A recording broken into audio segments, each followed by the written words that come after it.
The tournament for the hose title was next. The TBS Championship.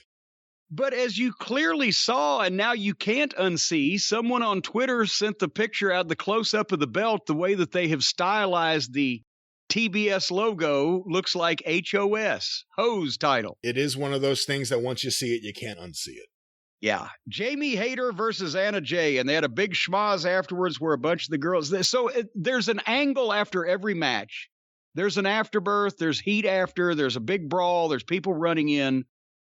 And that's why you can't remember from one segment to the next who ran in and did what to who, because it happens every time you look at the screen. And then Jane Cargill and Mark Sterling did a little pre-tape where Sterling recited some material with absolutely no feeling whatsoever.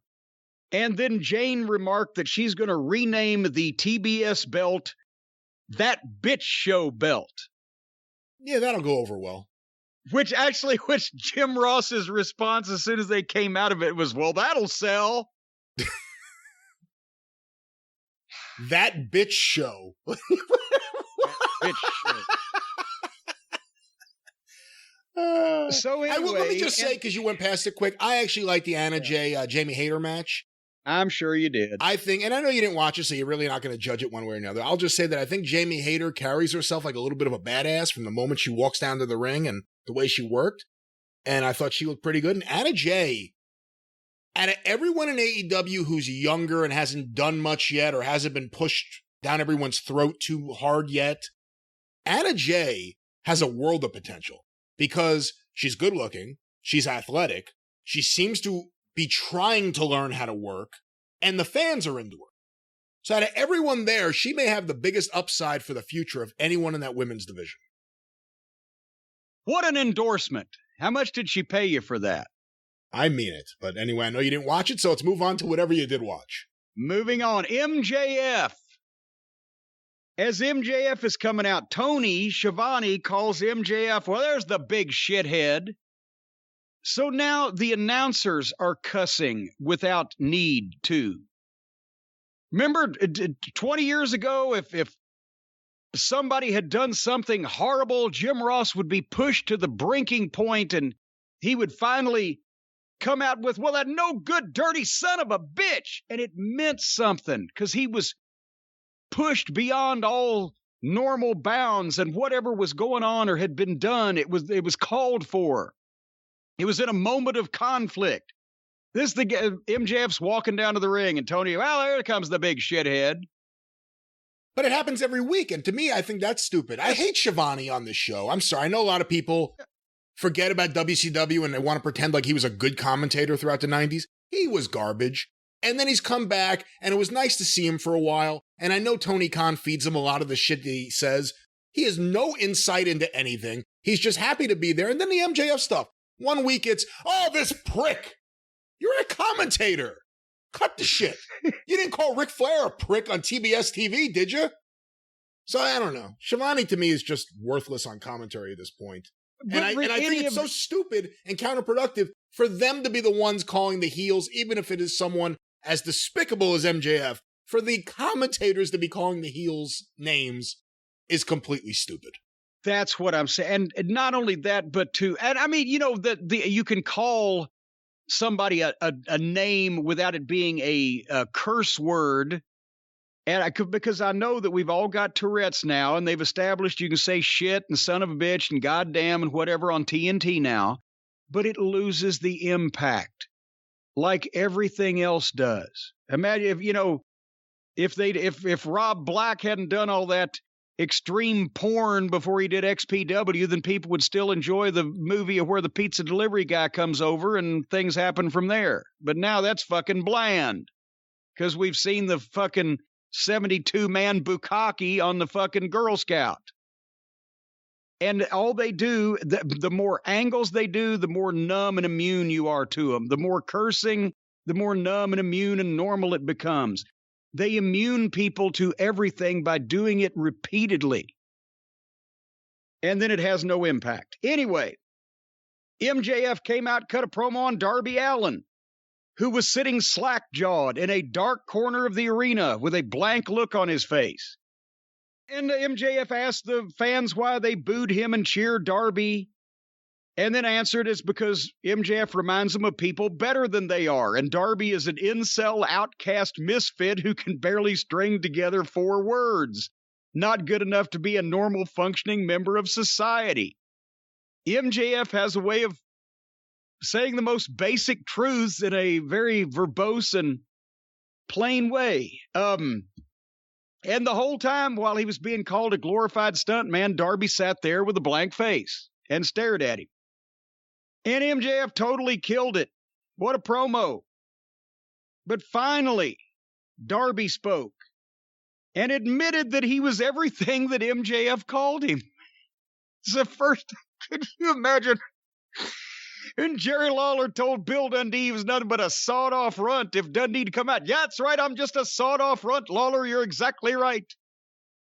But anyway, Darby also said at Full Gear he was going to keep his composure and have a wrestling match like MJF wants because he's going to let his anger out tonight, and he headed to the ring.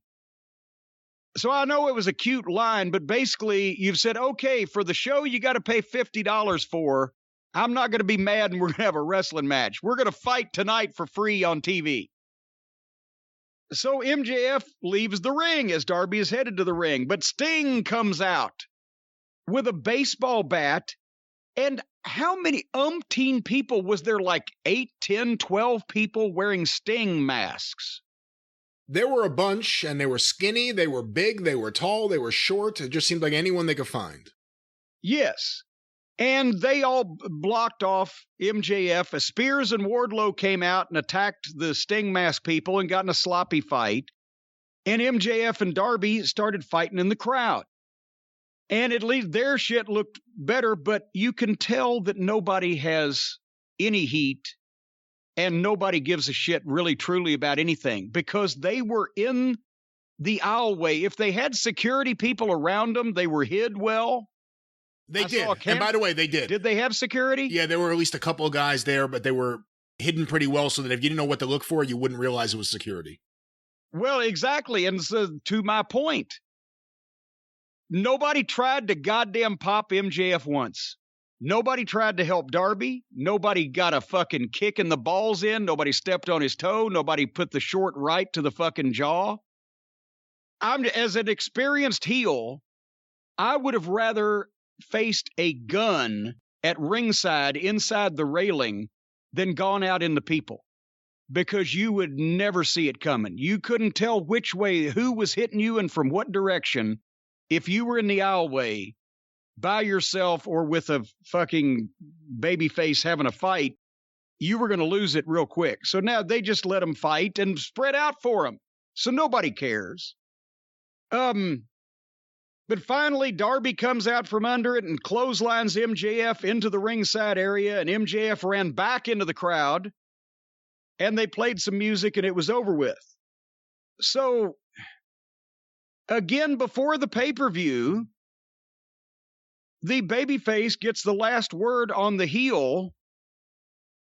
Not only that, he tells the people that they're going to have a nice wrestling match at the pay-per-view because he's going to kick the shit out of him here, but then he didn't really kick the shit out of him like he'd want. I don't know what the fuck the logic here was. If you don't have a spot where the heel can get some more heat on the babyface before his vindication at the pay-per-view, don't have him get into a physical situation. If Darby Allin is not going to get his physical vindication at the pay-per-view, then he might have actually needed to fucking kick some more of MJF's ass here, but without all the Sting people and the Sting and the fucking Sting masks and the clutter that just confused the issue. It was a little busy, a little pitchy. I'll say something about this segment in a moment, but in general, whatever MJF does next, we've seen MJF in a lot of feuds from Cody to now Darby. We saw the Jericho thing, him and Moxley way back. Whoever MJF feuds with next, let him get heat before he gets touched. MJF is getting thrown into pools or attacked or shit before a pay-per-view match every single time. He goes out there, he gets people to want to kill him, and then they kill him, and then you're supposed to watch the match. I think that's one of the big mistakes in general with MJF's booking. Don't let anyone touch him until people pay to see him get his ass kicked. Now, with that said, I think MJF's promo was fantastic here. I think the way they shot it added a lot to it. Because it wasn't from that same boring stationary angle. They couldn't, because of where he was. And it wasn't from in the ring. It was a shot as he was leaning over the ropes. I thought it looked great. I could even deal with Darby sitting there quietly not saying anything. Why does Darby have a mic? Where did he get the mic? I'd like to know that. Whatever was happening on that stage with Sting and the crew of weirdos and Wardlow and Spears, we saw almost none of, and we have no idea what the hell was going on over there, so I'm not sure. I thought MJF took a great bump over the barricade when Darby ran down to clothesline him, but like you said, there's no heat, but I can't expect there would be heat nowadays. These fans are not going to attack anyone. And if they jump the rail, it's to get attention. It's not to hurt someone. Okay, here's a question for you, though. You're closer to this age group than I am. Is it a common thing now for people of Darby Allin's age to just sit there if somebody is calling them every name in the book and insulting their family and their friends and their dog and their house and saying horrible things? Do they just sit there and let those people do it these days? I don't know if it happens much these days. That's the problem. Everyone's quiet, sitting off in the corner, hoping not to offend anyone.